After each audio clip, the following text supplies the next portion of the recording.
Bismillahirrahmanirrahim. Assalamualaikum warahmatullahi wabarakatuh. Alhamdulillahirabbil alamin wassalatu wassalam ala asrofil anbiya'i wal mursalin wa ala alihi wa man tabi'a ihsan yaumidin. Allahumma sholli ala Muhammad wa ala ali Muhammad. Amma ba'du. Kepada seluruh ikhwan atau akhwat yang sudah online, segera antum copy link dan share ke grup atau ke teman-teman yang hari ini belum paham kalau kajian kita di masjid hari ini diganti lewat online. Jadi biar bisa tetap mengikuti gitu ya. Oke. Alhamdulillahirabbil alamin. Saudaraku yang dimuliakan oleh Allah Subhanahu wa taala, pertama mari kita bersyukur kepada Allah Subhanahu wa taala yang telah memberikan kita banyak kenikmatan sehingga kita masih diberi rasa iman Islam di tengah kondisi yang seperti ini. Wajib kita untuk bersyukur kepada Allah Subhanahu wa taala. Rasa syukur kita itulah yang nanti akan membuat kita di hadapan Allah Subhanahu wa taala itu menjadi orang yang mulia. Rasa syukur kita itulah yang membuat beban-beban yang ada dalam pikiran kita itu hilang.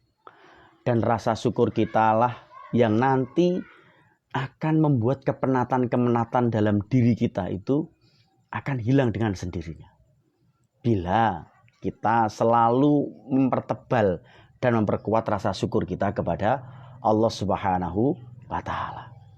Jadi dalam kondisi situasi yang seperti ini, lockdown ya, kita tidak boleh justru menambah rasa was-was, menambah rasa takut, menambah rasa yang tidak karuan, parah lah. Nggak perlu. Tapi awali dengan tawakal kepada Allah Subhanahu wa taala. Jadi yang pertama kali itu justru adalah tawakal kepada Allah Subhanahu wa taala. Setelah bertawakal kepada Allah Subhanahu wa taala, kemudian kita melaksanakan apa yang menjadi kewajiban sebagai hamba. Wajib ikhtiar ya sudah, wajib ikhtiar gitu. Tapi semuanya diawali dengan tawakal kepada Allah. Termasuk ketika kita bermusyawarah kemudian mengiyakan untuk lockdown, kajian lewat online, ini pun bagian dari tawakal kita kepada Allah dan kita melaksanakan apa yang harus dikerjakan sebagai kaum muslimin. Kedua kalinya sholawat dan salam tercurah kepada Habibina Rasulullah Shallallahu Alaihi Wasallam. Semoga Allah Subhanahu Wa Taala selalu memberikan petunjuk hidayah kepada diri kita untuk senantiasa berjalan di atas shiratal mustaqim, untuk selalu berjalan di atas jalan yang telah ditebarkan oleh orang-orang soleh. Karena berjalan di atas keimanan ini dalam meniti kehidupan dunia, ini adalah sesuatu yang sangat mulia. Kalau orang lain itu percaya diri gara-gara dia punya titel. Kalau orang lain itu percaya diri gara-gara mungkin dia kaya. Orang lain percaya diri mungkin gara-gara dia sudah bisa keliling dunia. Kita ini seharusnya lebih percaya diri daripada mereka-mereka. Kenapa? Karena kita sampai pada titik ini kita berdiri di atas shiratal mustaqim. Apa buktinya? Masih punya iman, masih punya Islam. Kita masih mengakui Allah sebagai Rabb kita. Kita masih mengakui bahwa Rasulullah Shallallahu Alaihi Wasallam sebagai Rasul kita.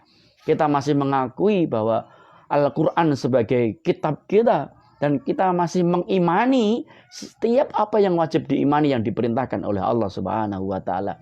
Ini shiratal mustaqim. Begitu mudahnya shiratal mustaqim. Tetapi kebanyakan manusia itu mempersulit hari ini. Mempersulit diri. Maka bahagialah menjadi umat Rasulullah Shallallahu Alaihi Wasallam. Mengimani Rasulullah Shallallahu Alaihi Wasallam sebagai sebagai Rasul itu sudah itba Rasulullah Shallallahu Alaihi Wasallam. Lah kalau toh kita mau lebih khusus lagi dan lebih mujahadah lagi, wah itu alhamdulillah. Ini penting. Maka jangan pernah berhenti untuk bersolawat kepada Rasulullah Shallallahu Alaihi Wasallam di tengah kesibukan kita, di tengah aktivitas kita. Solawat itu utama.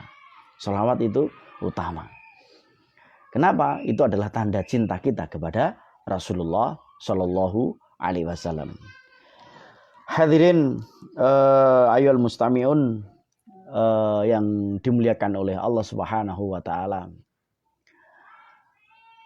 Ini adalah ganti dari kajian PTWS, Panduan Tarbiyah Wanita Solehah. Jadi PTWS itu yang kami ampu ada di Ngawen hari ini, kemudian di Kunduran besok, kemudian ada di Blora hari Sabtu.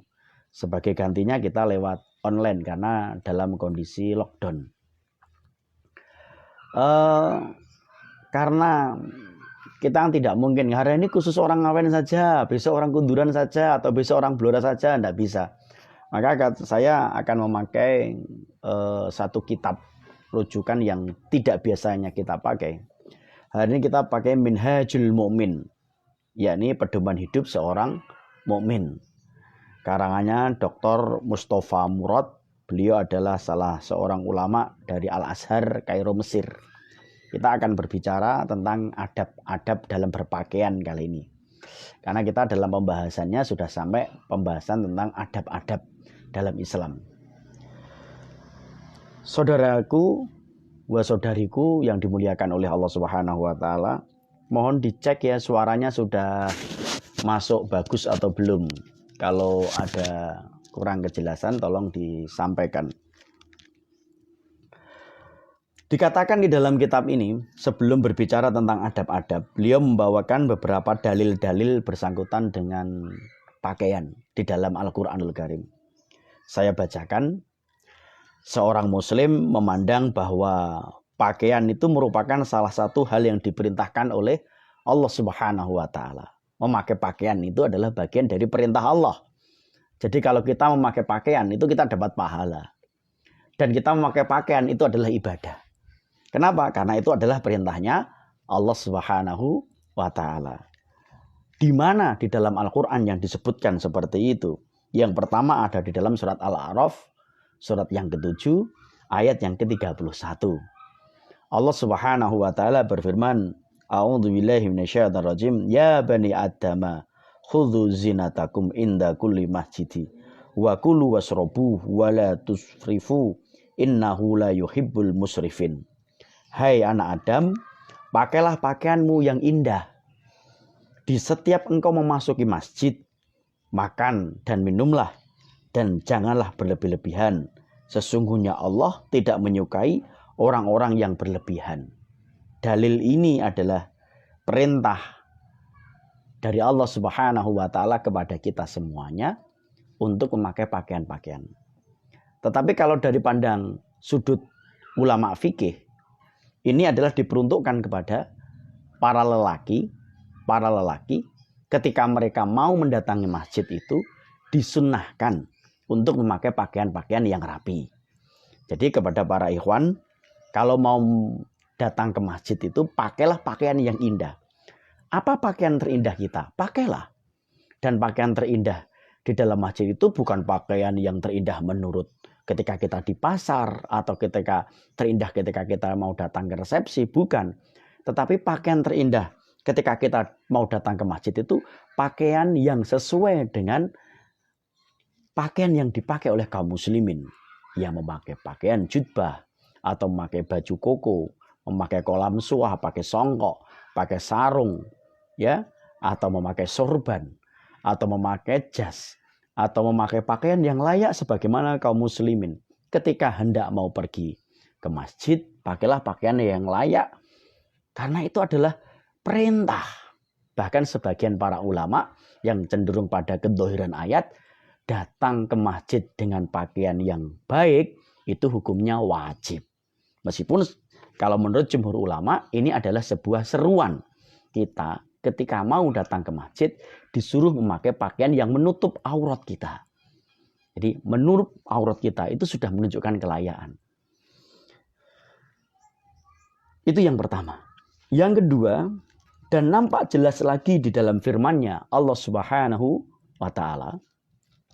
A'udzubillahi minasyaitonirrajim. Ya bani Adama, qad anzalna 'alaikum libasan suwari syau'atikum warishan wa libasul taqwa dzalika khair. Hai anak Adam, sesungguhnya kami telah menurunkan kepadamu pakaian untuk menutup auratmu dan pakaian indah untuk perhiasan. Bahwa Allah Subhanahu wa taala telah menurunkan kepada kita apa? Pakaian. Yang dimaksudkan menurunkan di sini bukan pakaian itu datang dari langit, tidak. Bahwasanya bumi dan seisinya ini semuanya adalah bagian dari itu yang kita kalau mengolah-olah kemudian jadilah pakaian. Nah, ini tentu nenek moyang kita. Kalau sekarang kita ya sudah tinggal beli baju saja di toko-toko. Nah, hari ini kita membuat kain aja gimana caranya nggak ngerti kita. Tapi Allah sudah siapkan bumi dan seisinya ini adalah untuk pakaian kita. Nah, maka kita disuruh berpakaian. Artinya orang yang tidak mau memakai pakaian yang layak, itu kan sebenarnya bagian dari kufur kepada nikmat Allah. Ingkarlah, ya, ingkar kepada nikmat Allah. Ya dalam bahasa gampangnya dia tidak mau matur nuwun. Maka bagian dari orang-orang yang bersyukur kepada Allah, ya ngoco lah ya awake dhewe ini, ngoco. Ya kita dikasih rezeki, ya ayo kita belikan pakaian yang pantas. Para ulama itu kan seperti ini, ada pakaian untuk ibadah, ada pakaian untuk keseharian. Ya. Kita normalnya para ulama, Imam Malik rahimahumullah itu punya pakaian kebesaran ketika beliau itu mau menghadap kepada Allah Subhanahu wa taala. Mau menghadapi maksudnya apa? Mau sholat, mau qiyamul lail. Itu beliau memakai pakaian kebesarannya. Beliau membedakan mana pakaian ketika bersangkutan dengan agama dan mana pakaian yang bersangkutan dengan kebiasaan. Nah, ini mari kita contoh ya. Ini mari kita contoh.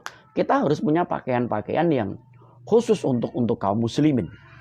Kita harus punya pakaian ketika kita mau menghadap kepada Allah Subhanahu wa taala. Ya, ketika sholat, mau ibadah. Kita pakai kebesaran pakaian kita. Nanti ketika kita keseharian ya, pergawi biasa, kerja biasa dan macam-macam biasa, ya pakai pakaian biasa apa adanya. Saya kira itu wajar dan normatif. Maka ini yang harus kita perhatikan. Di dalam ayat yang lainnya Allah Subhanahu wa taala berfirman, "Wa ja'ala lakumul minal jibali a'nanan wa ja'ala lakum musyarabila taqikum harra was-sarabil taqikum ba'sakum." Yang artinya, dan Dia jadikan bagimu pakaian yang memeliharamu dari panas dan pakaianmu besi yang memelihara kamu dalam peperangan. Surat An-Nahl ayat yang ke-81. Ini ayat bersangkutan dengan Nabi Daud. Ini ayat bersangkutan dengan Nabi Daud. Jadi Nabi Daud itu dikasih kekuasaan oleh Allah, dikasih kelebihan oleh Allah, bisa membuat pakaian dari besi. Jadi besi itu dipegang dalam beberapa riwayat-riwayat, dipegang itu lumer sama dia, lumer. Dan itu adalah kelebihan atau mukjizat yang diberikan kepada Nabi Daud. Dalam hal ini, Syekh Dr. Mustafa Murad memasukkan ini dalam bab berpakaian. Di dalam surat Al-Anbiya ayat yang ke-80, Allah Subhanahu wa taala juga berfirman, A'udzubillahi minasyaitonirrajim, wa 'allamnahu sun'atan labusin lakum lituhsinnakum min ba'sikum fahal antum syakirun. Dan telah kami ajarkan kepada Daud membuat baju besi untuk kamu guna memelihara kamu dalam peperanganmu, maka hendaklah kamu bersyukur. Nabi Daud alaihissalam dikasih kekuatan seperti itu.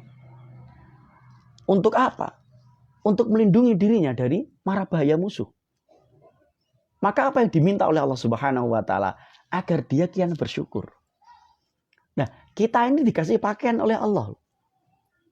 Kita bisa layaknya sebagai manusia, berpakaian yang layak, berpakaian yang bagus, tidak telanjang sebagaimana orang-orang pedalaman. Ini seharusnya kita harus bersyukur kepada Allah Subhanahu wa Ta'ala. Loh banget salah loh. Kalau kita ini sudah dikasih nikmat yang begitu banyak, tetapi kita tidak mau bersyukur kepada Allah Subhanahu wa Ta'ala, itu sangat salah. Maka bersyukurlah, karena syukur itu akan menambah nikmat bagi kita semua. Kemudian dikatakan di dalam kitab ini, seorang muslim juga memandang bahwa Rasulullah SAW juga telah memerintahkan untuk berpakaian. Di dalamnya Rasulullah SAW bersabda, kullu wasrabu wa tasaddaqu walbasu ghairu mahillati wala sarafin. Hadis riwayat Ahmad. Makanlah kalian dan minumlah serta bersedekahlah dan berpakaianlah dengan tidak bangga dan sombong. Ini perintah Rasulullah. Ini sunnah Rasulullah. Karena ada perintah berarti sunnah. Ada perintah berarti bagian dari syariah Allah Subhanahu wa Ta'ala. Apa? Makan. Makan ini sunnah Nabi. Makan ini sunnah Rasulullah. Makan ini bagian dari ibadah, perintah dari Allah. Jadi kalau kita mau makan, maka pahami bahwa ini adalah perintahnya Allah dan Rasul. Bukan sekedar tabiat manusia. Kita harus niatkan lagi. Ya. Ketika kita beribadah dan kita punya niatan yang banyak, itulah kehebatan orang yang paham dan tidak yang paham. Orang alim itu mulia amalnya karena dia berilmu. Karena dia berilmu, sehingga dalam satu amal itu terkadang dia punya niatan yang begitu banyak. Dan itu yang membedakan antara orang berilmu dan tidak berilmu. Apa? Posisi kolbu, posisi hati. Dia bisa menata dengan sebaik mungkin soal permasalahan itu. Nah, ketika kita makan, ketika kita minum, ketika kita berpakaian, itu bukan sekedar keinginan sebagai manusia saja. Pantasnya menungso makan, bukan sekedar itu. Pantasnya minum, bukan sekedar itu. Pantasnya berpakaian, bukan sekedar itu, ikhwah. Tetapi pahami bahwa di dalam ajaran kita, ajaran Islam itu betul-betul ada perintah kita untuk makan. Ada perintah kita untuk minum. Ada perintah kita untuk berpakaian. Karena memang Islam itu adalah agama yang sesuai dengan fitrah manusia. Ada legalitasnya dari Quran dan dari sunnah soal masalah makan, soal masalah minum, soal masalah pakaian. Itu betul-betul ada legalitasnya, bukan sekedar tabiat manusia saja. Maka kalau orang makan itu dapat pahala, orang minum dapat pahala, orang pakaian dapat pahala, manakala sesuai dengan perintah Allah, sesuai dengan apa yang telah digariskan Rasulullah, sesuai dengan fikih-fikih dan adab-adab yang telah diterangkan para ulama di dalam kitab-kitabnya. Itu tidak semena-mena makan, tidak semena-mena minum. Lah kalau yang dimakan dan minum barang yang haram ya tidak dapat pahala, justru mendapat dosa. Pahami dengan baik ya, Pak. Sebagaimana telah dijelaskan pula oleh Nabi Muhammad Shallallahu Alaihi Wasallam tentang apa-apa yang diperbolehkan dan apa-apa yang telah dilarang, serta apa saja yang disunahkan untuk dipakai dan apa saja yang dimakruhkan. Maka dari itu seorang muslim hendaknya melazimi adab-adab di dalam berpakaian. Karena berpakaian itu adalah bagian dari syariahnya Allah. Dan ada adab-adab yang telah diterangkan oleh para ulama. Ada adab-adab yang telah diterangkan di dalam syariat ini. Ya mari kita indahkan. Hari ini banyak kaum muslimin yang mereka berpakaian tetapi afan ya akhi, itu belum sesuai dengan koridor Islam. Hari ini banyak wanita-wanita yang dia berpakaian afan ya ukhti, afan ya, itu belum sesuai dengan koridor akhlak dan adab sebagai seorang muslimah. Itu kan ngelus dodo awake dhewe. Kasihan gitu loh. Ini sudah tahun 2020 gitu loh. kok masih ada orang yang belum ngerti bagaimana tata cara berpakaian sesuai dengan adab Islam. Bahkan sekarang ada gerakan tolak hijab. Bahkan sekarang ada tolak cadar. Tolak untuk menutup aurat dengan kain. Dia pengen berbudaya Nusantara. Loh gimana toh? Gimana toh orang seperti itu? Gak paham. Kalau dia berpaham bahwa berpakaian ala Nusantara itu dengan tidak memakai jilbab. Kalau dia berpaham, kalau budaya Indonesia itu tidak memakai cadar, ya monggo silahkan. Itu paham dia, monggo silahkan. Tapi kami memahami sebagai orang Islam, nenek moyang kami, kaum muslimin di Indonesia ini juga bagian dari sejarah ada di Nusantara. Mereka memakai kerudung, mereka memakai hijab, mereka berpakaian syar'i. Bahkan kami bertanya-tanya kepada mereka yang menolak jilbab bukan bagian dari produk budaya Islam. Katakanlah produk budaya karena ada mekanisme ada di Indonesia ini ya. Tentu kita sebagai kaum muslimin mengatakan ini bagian dari legalitas dalam beragama, syariah. Tetapi katakanlah mereka katakan ini produk budaya Indonesia apa enggak tahu. Jilbab ini produk budaya. Produk budaya itu kan ada di zaman dahulu. Disebut produk budaya itu kan ada di zaman kita, sebelum kita. Itu bagian dari sejarah. Lah wong Indonesia itu yang namanya kerajaan Islam itu ada di mana-mana kok. Ya yang namanya kerajaan Islam pasti mengajarkan jilbab. Yang namanya kerajaan Islam pasti mengajarkan cadar. Yang namanya kerajaan Islam pasti memakai pakaian yang menutup aurat. Itu udah otomatis. Masalah hari ini mereka pakar sejarah belum menemukan nenek moyang kita kaum muslimin tidak bercadar, tidak berkerudung secara syar'i. Itu karena kurangnya foto. Karena zaman dulu tidak ada foto. Lu mikir ngono ae kok gak iso itu loh. Ya kan? Gitu. Saya yakin zaman dulu pasti sudah ada yang memahami Islam dengan cara yang jelas. Lah wong Qur'annya sama kok. Sunnahnya juga Rasulullah. Bahkan mereka lebih hati-hati dan lebih hebat kok. Bagaimana kok mereka mengatakan cadar bukan budaya Islam di Nusantara? Budaya. Dalam konteks kebangsaan, cadar dan jilbab itu budaya Nusantara. Dalam konteks kita sebagai orang Islam, cadar dan jilbab itu adalah bagian dari perintah Allah yang dilegalkan di dalam Quran dan Sunnah gitu. Kalau toh ternyata belum ada bukti sejarah, karena namanya bukti sejarah itu berdasarkan peninggalan-peninggalan, lah itu kan soal penemuan saja kan. Karena memang zaman dulu belum ada foto. Coba kalau dulu sudah ada zaman foto, mungkin muridnya Sunan Giri, muridnya Sunan Bonang, muridnya Sunan Kalijogo itu pun juga sudah ada. Meskipun belum semua, karena saat itu tatanan ekonomi dan tatanan SDM. Tapi kalau toh ada yang mampu pasti akan disuruh untuk memakai kerudung. Mereka itu para ulama, tidak mungkin mengingkari jilbab. Dan mereka lebih alim daripada kita.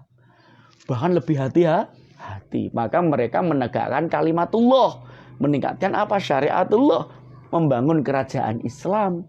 Karena rasa percaya mereka kepada Allah. Bahwa itu adalah titah amanah sebagai manusia yang beriman kepada Allah memang harus menegakkan kalimat Allah Subhanahu wa Ta'ala. Kita baca lagi.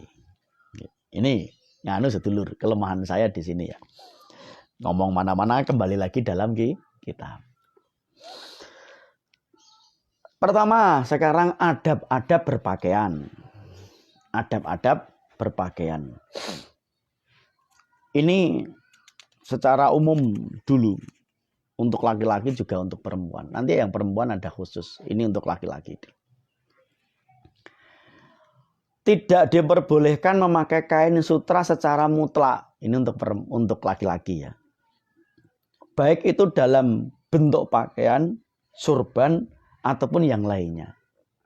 Seorang muslim yaitu diharamkan dia memakai pakaian yang dari sutra. Nabi Muhammad SAW telah bersabda, jangan kalian memakai kain sutra. Karena barang siapa memakainya di dunia, niscaya dia tidak akan memakainya di akhirat. Ini hadis riwayat Bukhari Muslim. Nabi Muhammad SAW juga pernah memegang kain sutra dengan tangan kanannya dan emas di tangan kirinya.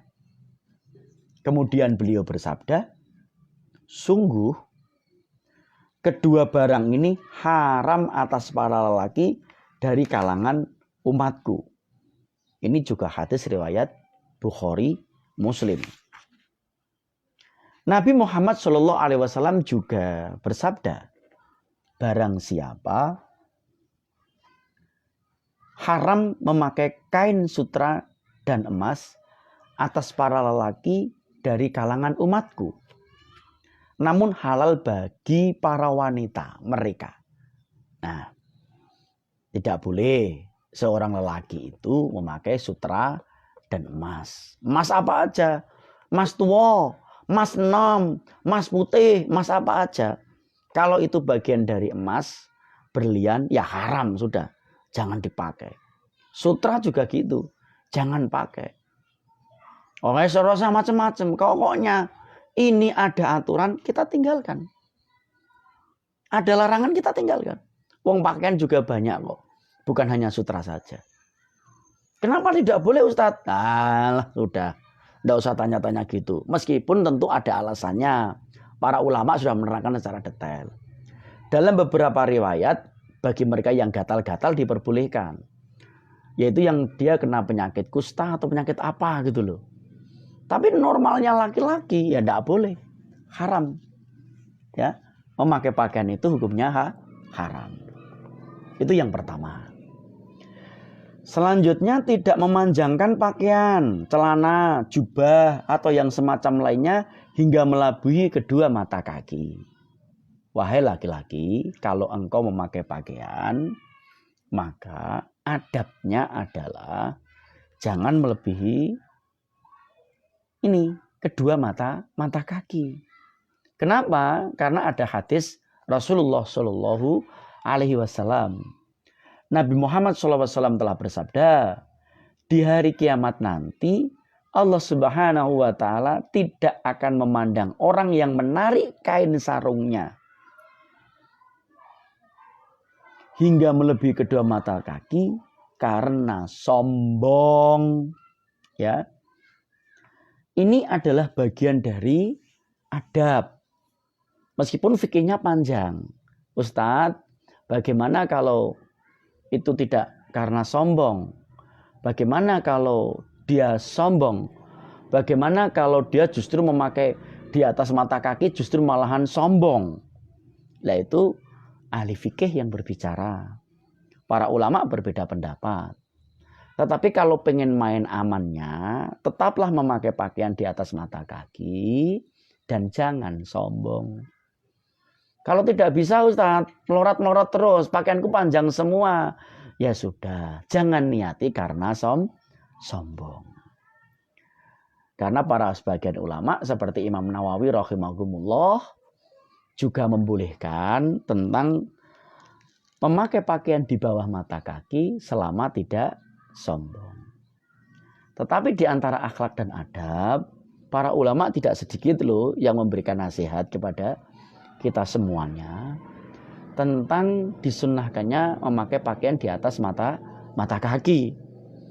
Kita itu senangnya masuk ke dalam bab debatable. Ya sudah, bagi mereka yang senang di atas mata kaki, ya pakai. Tidak usah menghina mereka yang di bawah mata kaki. Yang mereka memakai pakaian yang di bawah mata kaki karena memahami yang penting tidak sombong dan itu bagian dari uruf. Jadi memandangnya itu sudah tidak masalah. Ya sudah, bagi mereka yang pakai mata kaki tidak usah dihina. Oh itu salah kaprah memahami dalil itu.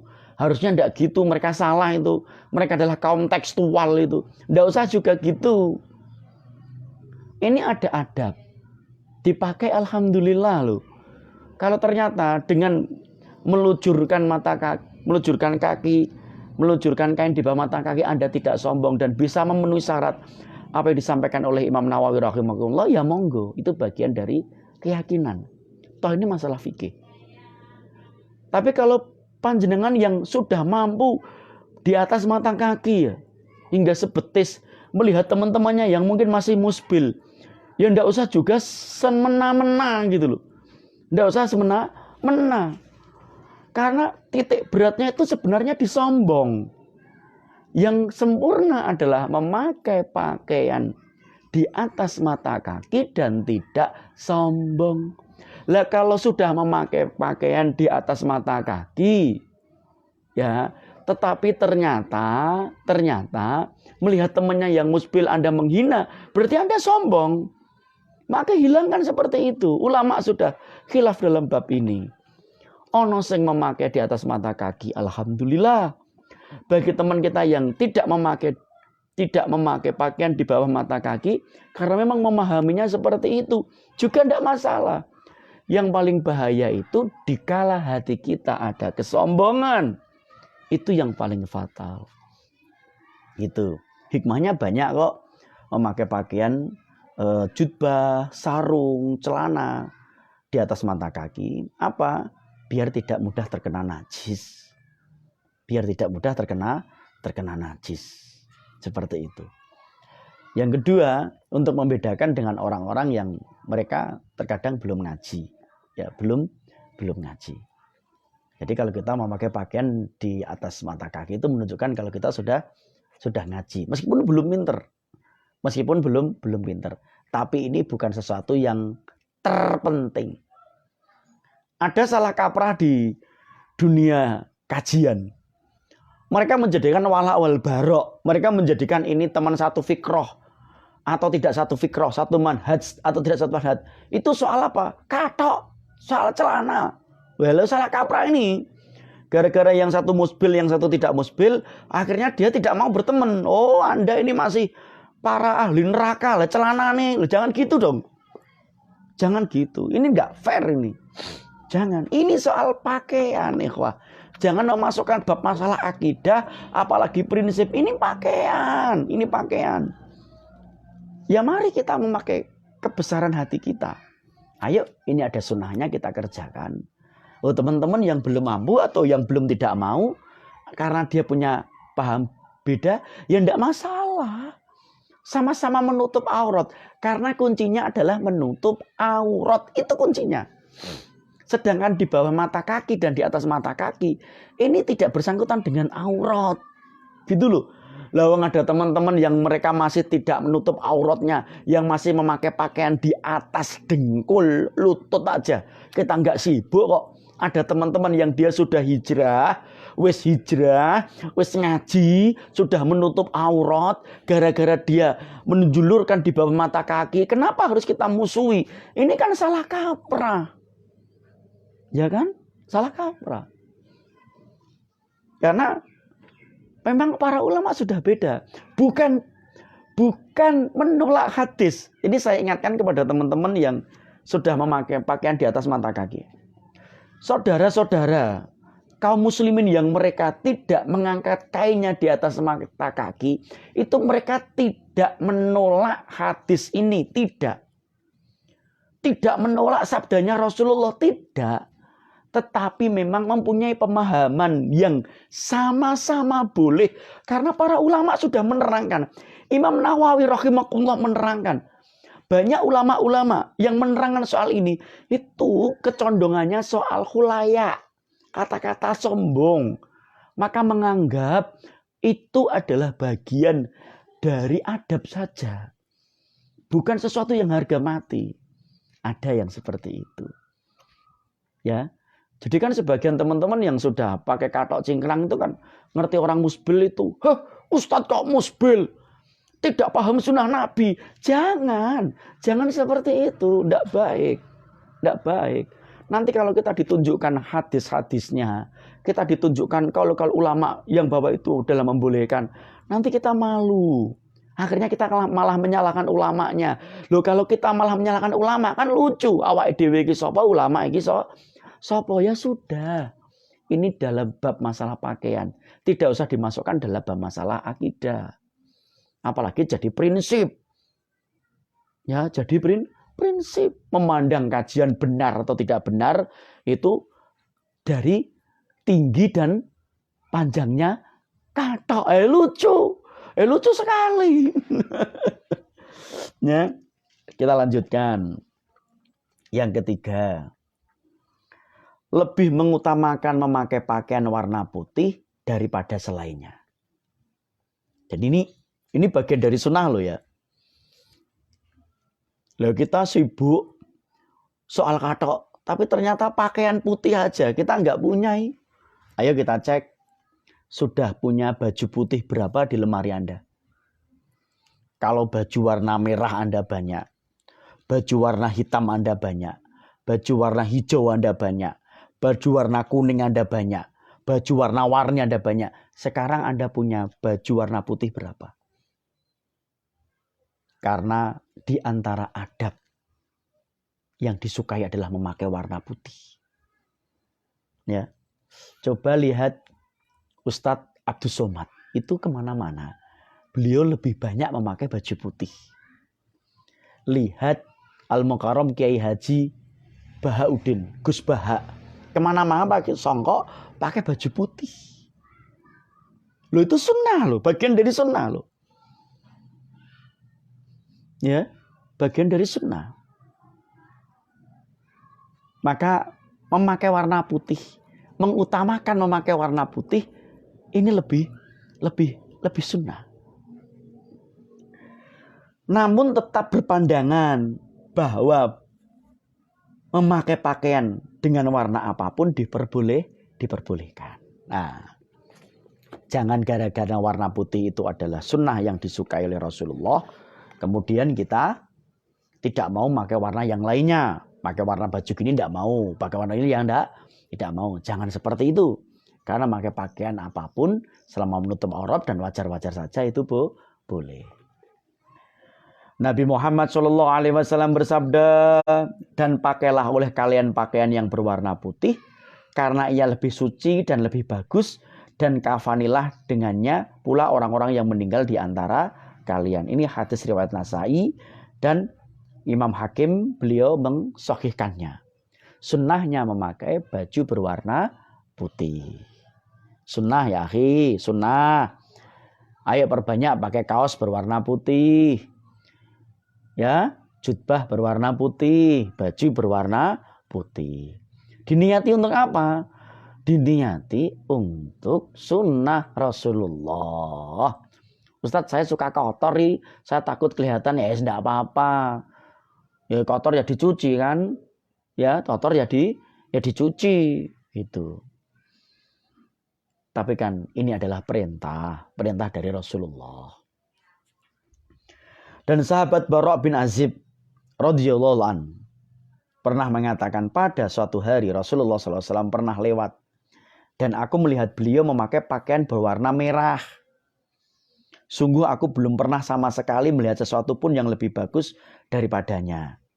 Ini dalil Rasulullah juga memakai warna yang lainnya. Apa? Ternyata Rasulullah juga pernah memakai baju berwarna merah. Sudah punya baju berwarna merah belum?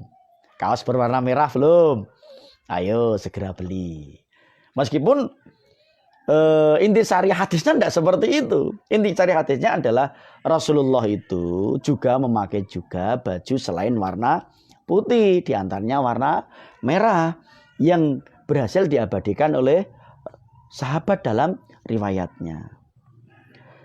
Dan sahih pula hadis yang mengabarkan bahwa beliau juga pernah memakai pakaian berwarna hijau dan pernah pula memakai sorban berwarna hitam. Sorban berwarna hitam.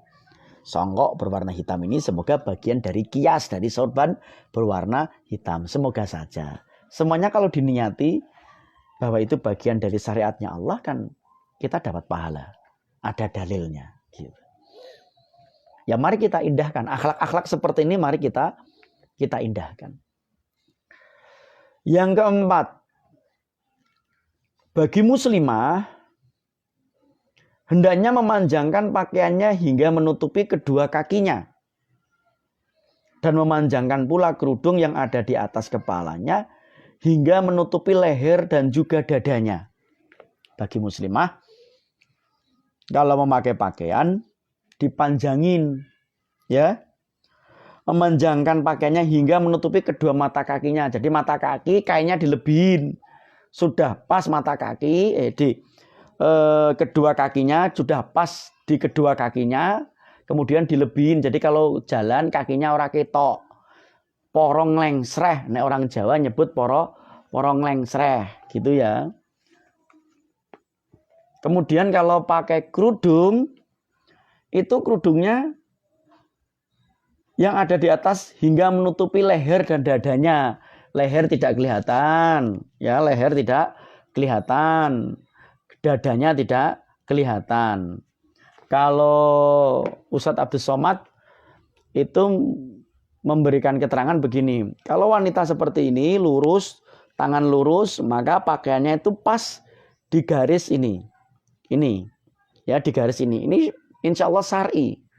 Jadi lurus kemana lebarnya, sampai ke ini, tangan ini paling bawah. Lah, dah. Caranya seperti itu, cara mengukurnya, ya. Itu ada dalil di dalam Al-Quran. Allah Ta'ala berfirman, A'udzubillahi minasyaitonirrajim. Ya ayuhan nabi, kulli aswajika wa banatika wa nisa'il mu'minin yudnina 'alaihinna min jalabihinna. Hai Nabi, katakanlah kepada istri-istrimu, anak-anak perempuanmu, dan istri-istri orang mukmin, hendaklah mereka mengulurkan jilbabnya ke seluruh tubuh mereka. Jadi, seorang muslimah itu ketika keluar dari rumah, tubuhnya itu tidak terlihat. Karena tubuh seorang wanita itu adalah aurat. Lekuk tubuhnya tidak terlihat. Nah, nanti akan ada bab sendiri tentang pakaian wanita. Hingga keluarlah pada waktu itu wanita Ansor, sedangkan di atas kepala-kepala mereka seakan-akan ada burung gagak karena pakaian yang menutupi mereka. Jadi mereka itu menutupi semuanya. Mereka bagian pakaiannya ditutupi, mereka seperti burung gagak sampai nggak ngerti iki sopo nggak kelihatan. Maka ada ulama yang mengatakan hingga wajah itu adalah aurat. Hingga wajah itu adalah aurat. Maka sebagian ulama ada yang mewajibkan cadar. Ya. Karena apa? Karena memakai keletterlokan ayat ini. Dan beberapa riwayat-riwayat tentunya. Dalam bab ini memang berbeda. Gitu ya. Jadi kalau ada orang yang mewajibkan cadar, tidak mau kelihatan wajahnya. Bagi seorang perempuan. Itu juga sah-sah saja. Dan itu bagian dari sakofah Islamiyah. Pokoknya kita ini sebagai orang awam, ojo kagetan kalau ada beda. Masalahnya itu senengnya kaget, ono beda kaget, ono beda kaget. Ngetok-ngetoki gitu ya. Ya sudah ada beda, ya sudah. Memang Islam itu luas kok. Imam madhabnya juga banyak, gurunya juga banyak. Satu madhab juga kadang berbeda. Satu ormas juga kadang beda. Kenapa kita harus bingung dengan perbedaan? Selama sama-sama ada dalilnya, ya sudah loh. Mana yang diyakini, jalani, gitu aja. Selanjutnya, tidak memakai cincin yang terbuat dari emas. Tidak boleh. Penegasan. Kalau tadi penegasan sutra, sekarang penegasan dari hadis ini adalah cincin dari emas. Nabi Muhammad SAW bersabda tentang emas dan sutra di atas, sesungguhnya kedua barang ini haram bagi para lelaki dan kalangan umatku. Lelaki tidak boleh pakai emas. Dan juga sabda beliau, haram memakai kain sutra dan emas bagi lelaki dan kalangan umatku, namun halal bagi para wanita mereka. Kita langsung karena tadi sudah kita bahas. Yang keenam, tidak mengapa seorang mukmin memakai cincin yang terbuat dari perak dan mengukir namanya di atasnya. Kalau perak tidak apa-apa. serta menjadikan sebagai stempel untuk surat dan tulisan-tulisannya dan menandatangi cek dan yang lainnya. Kenapa? Karena Nabi Muhammad SAW juga memakai cincin yang terbuat dari perak dan mengukirnya di atas namanya beliau Muhammad Rasulullah. Dan beliau meletakkan pada jari kelingking tangan kirinya. Beliau memakai di kelingking tangan kiri. Sebagaimana perkataan Anas radhiyallahu an, cincin Nabi Muhammad itu diletakkan di sebelah sini sambil menunjuk jari kelingking tangan kirinya. Ini hadis riwayat Muslim. Jadi sunnah memakai kelingking, memakai cincin dari perak diperbolehkan di tangan kiri, boleh gitu ya. Yang ketujuh, hendaknya tidak menggulung sorban pada seluruh tubuh hingga tidak ada lubang tempat keluar tangannya. Karena Nabi SAW telah melarang hal itu. Hendaknya juga tidak berjalan dengan satu sandal. Tidak boleh pakai sandal siji ngenggo siji tidak boleh. Karena Nabi Muhammad SAW telah bersabda, janganlah salah seorang dari kalian berjalan dengan satu sandal, namun hendaklah memakai kedua-duanya atau tidak usah memakai kedua-duanya sama sekali. Nek pakai sandal kabeh, nek ora ya ora kabeh, jangan nggo sandal mau siji tok. Hati-hati nek bal-balan, kalau futsal pakai sepatu cuma satu. Tidak boleh itu. Kan banyak ada teman-teman yang suka futsal, suka bal-balan, karena nandangnya itu yang kencang bagian kiri, yang dipakai cuma kiri saja. Kalau nendangnya bagian kanan, yang dipakai kanan saja, jangan. Ini tidak sesuai dengan sunnah Rasulullah Shallallahu Alaihi Wasallam, gitu ya. Yang kedelapan, seorang lelaki hendaknya tidak memakai pakaian wanita. Lelaki jangan pakai pakaian wanita, nggo daster, yoranto, ya. Tapi jangan salah paham. Ada kiai yang ceramah ya. Laki-laki sekarang itu sama tasabuh. Sholat itu sama tasabuh. Mereka sholat menyerupai wanita. Nggak daster. Salah Pak Yai. Itu tubuh daster. Itu jubah. Ya, itu jubah. Jadi jubah dengan daster ini beda. Gitu ya. Ya beda. Ada yang ceramah itu. Tetangga samping masjid ya. Sholat pakai dasternya bojone dipakai. Kuale itu jubah gitu ya. Bedakan jubah dengan daster. Lah kalau wong lanang keluar jobo gara-gara dia pengen pakai jubah ternyata pakai dasternya bojone, ndak boleh. Ya, ndak boleh. Daster, jubah. Masalah ukurannya podo, kayak podo tapi beda. Sensiti daster, sensiti jubah. Oh daster, dikira jubah dikira daster. Bedakan tolong ya. Please tolong bedakan. Selanjutnya, jika memakai sandal hendaklah memulai dengan kaki kanan dahulu. Jika hendak melepaskan, pakai tangan kiri dahulu. Sabda Nabi Muhammad SAW, "Idza i'tala ahadakum falyada biyamini wa idza naza'a falyada bishimali." Jika salah seorang dari kalian memakai sandal, hendaklah memulainya dengan yang kanan. Dan jika hendak melepaskan, hendaklah memulainya dengan yang kiri. Ini hadis riwayat Bukhari. Nek pakai sandal kanan dulu, pakai sepatu kanan dulu. Semuanya yang baik-baik diutamakan yang kanan dulu, gitu ya. Baru kalau melepas tangan kiri dahulu. Ini adab. Jika memakai pakaian, memulainya dengan yang kanan, ya, dan berdoa. Ya, tidak bisa berdoa ya Bismillah, gitu aja, ya. Kemudian mendoakan saudaranya yang muslim saat memakai baju baru dengan doa abli wa ahlifi. Pakailah sampai usang. Karena Nabi SAW berdoa untuknya kepada Ummu Khalid tatkala memakai baju baru. Itu 11 akhlak adab-adab dalam berpakaian. Besok kita akan baca, besok sore, Kamis sore, kita akan baca keutamaan memakai hijab. Kenapa? Seorang muslimah itu utama dalam memakai hijab. Dan itu bagian dari perintah Allah. Nanti ada beberapa poin yang sangat penting dalam permasalahan ini. Ikhwan dan akhwat yang dimuliakan oleh Allah Subhanahu wa taala. Semoga meskipun lewat live seperti ini tidak mengurangi kekhusyuan dan tetap Anda mendapatkan hikmah. Bahkan mungkin Anda bisa santai-santai, bisa tidur-tiduran, bisa sambil ngopi, bisa sambil ya bercengkrama. Yang biasanya ngaji Anda sendirian, sekarang Anda bisa ngaji sambil bareng suami Anda, bareng istri Anda, bareng anak-anak Anda. Terima kasih. Barakallahu fikum. Wal asri innal insana lafil khusrin illa ladzina amanu wa amilus solihati wa tawassaw bil haqqi wa tawassaw bis sabr. Subhanaka Allahumma wa bihamdika asyhadu an la ilaha illa anta astaghfiruka wa atubu ilaik. Allahumma sholli ala Muhammad wa ala ali Muhammad. Ini adalah 3 doa yang disunnahkan kita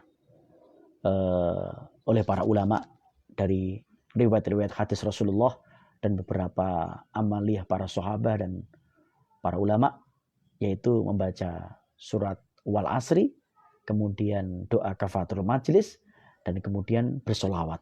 Setiap selesai mau bermajlis, bacalah 3 hal ini ya. Semoga bermanfaat. Assalamualaikum warahmatullahi wabarakatuh.